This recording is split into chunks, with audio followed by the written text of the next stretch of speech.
my beloved Boss Mike Cervera. Oo, Malacanang, binalatan si Bato at Buday. Bakit, Boss Mike? Ano yon? Pasok! Abilidad nila to. Dahil ang bawat salita na binibitawan nila sa taong bayan, leader sila, yaan ay totoo sa pandinig at pananaw ng bawat isa. Correct. So dapat maging responsable sa anumang sinishare nila na impormasyon sa ating mga kababayan. Tama naman. Kaso, mga kababayan, ang ginagawa ng mga DDS, di ba, Christian sa Layon, panlilin lang. Niloloko nilang taong bayan sa propaganda na ginawa nila, tapos sila mismo ang nagpapakalat pa. Di po ba? Kaya maliwanag na maliwanag, nakakahiya. Biruin nyo si Bato, nagpakalat ng isang AI-generated video, tapos kinaptionan pa ito. Ang caption, mga kababayan, dapat daw tularan itong mga kabataan na ganito. Mga kababayan, yung video na share niya, ginawa nila galing sa AI. Bakit? Wala na bang magtatanggol? Hindi na ba kaya ng mga DDS vlogger? Yung mga DDS vlogger nyo ba'y sunog na sunog na? Wala na? Si Maharlika, wala na. Wala nang naniniwala, iilan na lang. Si Roque, ayun, mga kababayan, kayo na nga lang nanonood dyan. Pati itong mga nandito, nanonood na lang dahil gusto lang hong makita mabashe. Yung mga vlogger nila, mga kababayan, ano na? Hindi ba kaya ipagtanggol?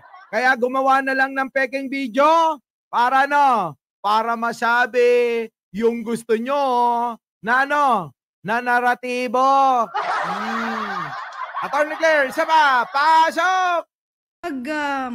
Pag-share ng mga katulad na ganyan, muli, disinformation, fake news, hindi po sana nanggagaling sa mga opisyal ng pamahalaan.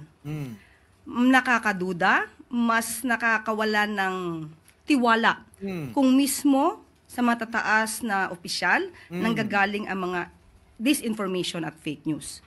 At mabuti po at ito ay na-correct at napansin po ng ating mga kababayan. Ang sabi nga po natin, kahit po ang PCO, ang pamahalaan ay gumagawa ng paraan para mapahinto ang fake news, pero mas kakayanin po natin ito kapag po tayo tulong-tulong. Correct. Kapag po nung sinabi po ninyo, kayo na po mismo at iba natin mga kababayan ang nagsabi na ito ay AI generated at hindi totoo. So maraming salamat sa inyong pagtulong sa pamahalaan para ma-detect natin ang mga fake news na minsan ay mga taga-gobyerno pa ang gumagawa. Okay! Ang sakit doon, mga kababayan, yung sabihin na minsan, hindi ho, Attorney Claire, madalas. Huwag mong sasabihin minsan kasi madalas nilang ginagawa yan.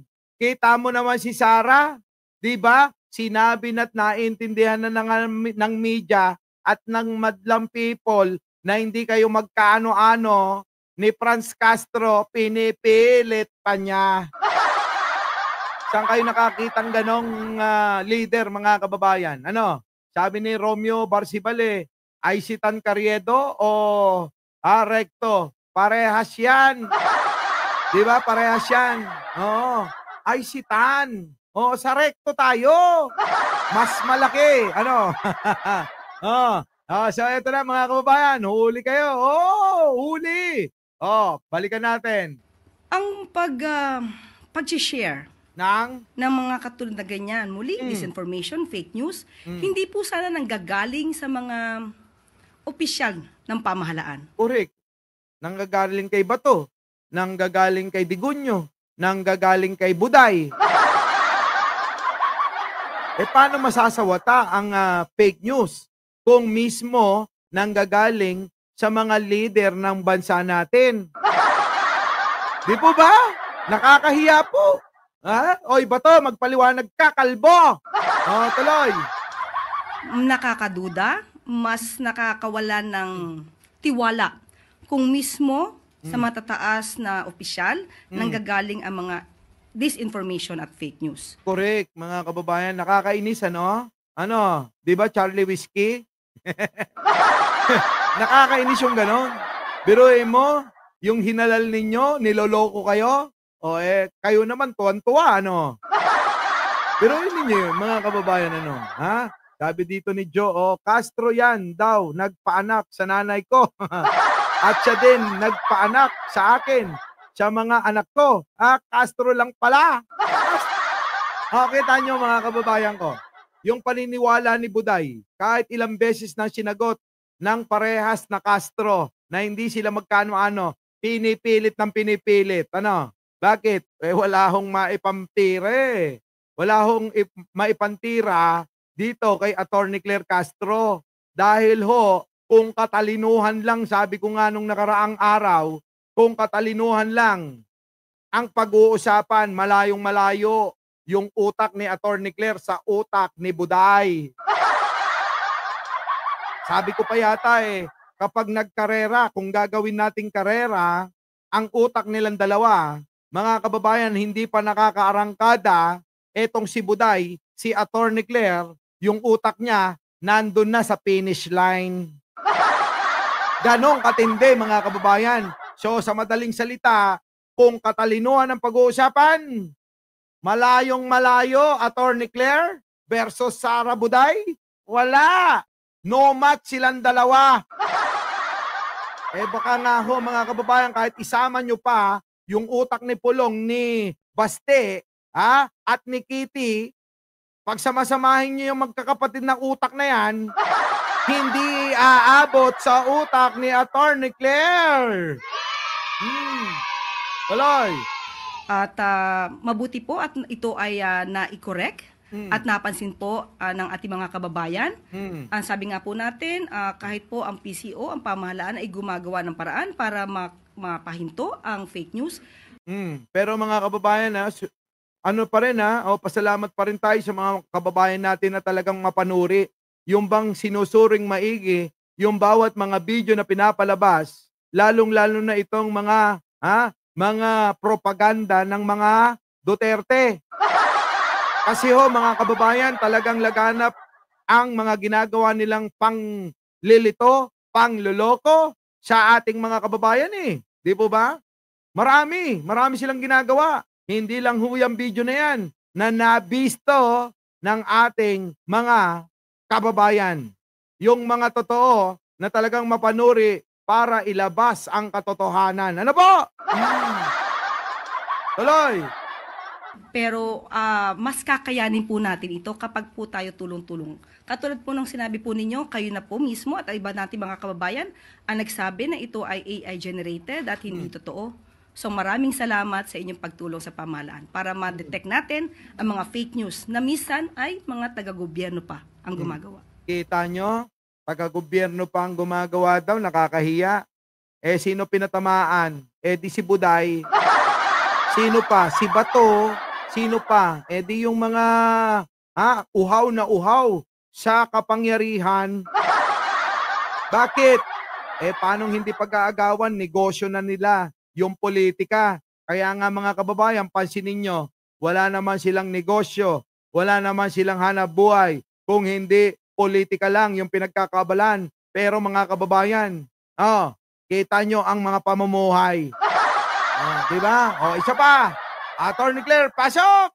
Nakakalungkot dahil mismo ang Vice President, ang Vice Presidente, Nako. ay nagiging paulit-ulit na source ng fake news. Anli. Alam na natin, katulad na sinabi ni Miss Maricel, maliwanag na po ang ating sinabi patungkol dyan. At kayo po mismo, mga taga-media, ay naintindihan na po ito. Correct. So nakakalungkot na ang Vice Presidente ay hindi po naiintindihan ang ating sinasabi. So nagiging source of fake news na po or disinformation ng ating Vice Presidente at hindi ito maganda para sa kanya bilang pangalawang nakakataas na leader ng bansa. Correct. Marami na rin po siya nabanggit patungkol sa fake news, patungkol sa Pangulo, patungkol sa First Lady, patungkol na rin sa bigas na sinabi niyang maaaring pagkain lang sa baboy.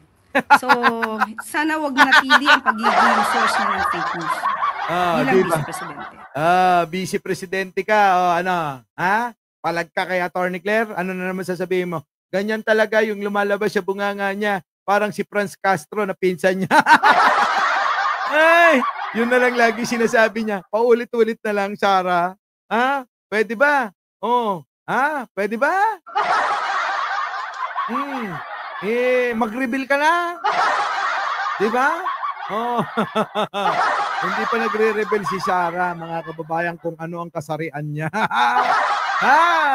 Eto na. Oh, bigyan natin ng reaksyon. Yun na nga po, nakakalungkot dahil mismo ang Vice President, ang Vice Presidente, ay nagiging paulit-ulit na source ng fake news. Boom!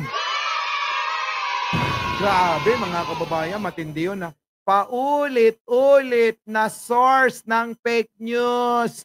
Sabi ni Attorney Claire, nakakahiya. Oo, yung sabihan ka ng isang Attorney Claire, Vice Presidente ka, sabihan ka ng paulit-ulit na source ng fake news. Nakakahiya. O, tuloy. Anli. May pahabol pa? Anli daw, Anli. Anli daw. Anli ang katangahan. Anli ang kabobohan. Pag Attorney Claire, oo, minsan unawain na lang natin. Ha? Unawain na lang natin kasi madalas si Buday, nagiging bigo sa pag-ibig. Oo, tuloy, mga kababayan, ano? Nakakainis. Ha? Oo. Diyos ko. Oh, pare! Oh, paring Buday, ha? Oo, paring Buday. Oh, pare natin yan, si Buday. Oh, tuloy. Alam na natin, katulad na sinabi ni Miss Maricel, maliwanag na po ang ating sinabi patungkol dyan. Correct. At kayo po mismo, mga taga-media, ay naintindihan na po ito. So nakakalungkot na ang Vice Presidente ay hindi po naiintindihan ng ating... Bobo nga paano maiintindihan? Di po ba? Bubo paano maiintindihan? Bubo nga Makakaintindi ba yun? Matagal yung makaintindi. Kasi mas inuunang intindihin yung kanyang problemang pag-ibig. Opo, kita nyo naman, ano, sabi, kinasal na daw, mga kababayan, ano, kinasal na ho sa isang kapwa babae, itong si Buday, mga kababayan, matindi. Matindi magmahal si Buday sa kapwa babae. Kaya pala, oo, hindi na nakakapagduda. Oo, nung niyakap-yakap niya si Sulaika. Diyos ko! Pompiangan ang labanan. Ano kaya yung mga kababayan? Ano? Paano kaya yung ginagawa? Ha? Nagkakaroon din ba ng baliktaran? Grabe, tuloy! Sinasabi. So, nagiging source of fake news na po or disinformation ang ating Vice Presidente at hindi ito maganda. Kita nyo? Nagiging source na daw ng disinformation itong si Buday sa mga pahayag niya, mga kababayan. Ano? Di ako makamove on no? Parang pwede na natin kantahin yung kanta ni Andrew Sarah, can I join? Oo, mga kababayan, kapag ka nakita ko, pag sila, eto lang pag sila pag sila nagpopompyangan, sa hindi inaasahan na makita ko sila, sasabihin ko talaga, Sarah, can I join? Diba? Tumatakbo na naman ang mga, nako! Diyos ko! Malaswa. Sobrang laswa, mga kababayan. Tuloy! Para sa kanya bilang pangalawang nakakataas na leader ng bansa. Marami na rin po siya nabanggit patungkol sa fake news, patungkol sa Pangulo, patungkol sa First Lady, patungkol na rin sa bigas na sinabi niyang maaaring pagkain lang sa baboy. Totoo yan, mga kababayan. Anong scissor, Scissor ba tawag doon? Ano, ganyan? yata. Ano ba? Oo, hindi yata ganun. Ano ba? Oo. Ba KFC. KFC at saka ano? At saka, hindi naman natin masasabing lollipop eh. Di ba? Siguro sabihin na lang natin, ice cream na lang. Ice cream day. Oh, may ice cream day. Alam niya. Di ba yung mga ice cream ba? Sabi ni Aling Roda, sikat na naman si Dildo. Walang ya, oo. Baka naman gumagamit ng mga kung ano-ano. Marami ho niyan, mga kababayan, sa may Taiwan. Opo, sa China, sa Hong Kong, marami kayong makikitang gamit-gamit. Siguro naman, gumagamit si Sarah.